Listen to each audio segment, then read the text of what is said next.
The U.S. is a few months into what the State Department is calling its pressure campaign on North Korea. That includes countries trying to isolate North Korea diplomatically, economically, to cut their ties. China is a major piece of that. China has a substantial trading ties with North Korea. It's its most powerful ally, its most powerful supporter. Since that campaign started, North Korea has continued developing its weapons programs, launching an intercontinental ballistic missile on the 4th of July. So we asked the State Department whether the Trump administration is losing patience with China.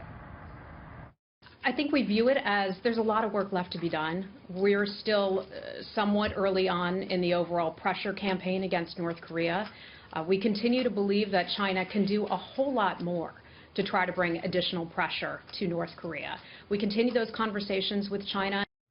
The State Department also notes that the U.S. Treasury Department added sanctions to Chinese companies that are conducting business in North Korea. The president was asked about this earlier this week. He said he would never give up when it comes to discussing this issue and working on this issue with Chinese President Xi Jinping. Leland. All right, so give us a sense what the Chinese are saying about this. Have they criticized the United States as it relates to North Korea? Well, the Chinese have their own complaints. The Chinese, first off, are floating a plan where they want the United States to give up the joint military exercises that it's running and the U.S. is running with South Korea in exchange for North Korea getting rid of their nuclear and ballistic missile program. The U.S. has said no to that because that's a defensive program, defensive joint exercises that they're doing with South Korea.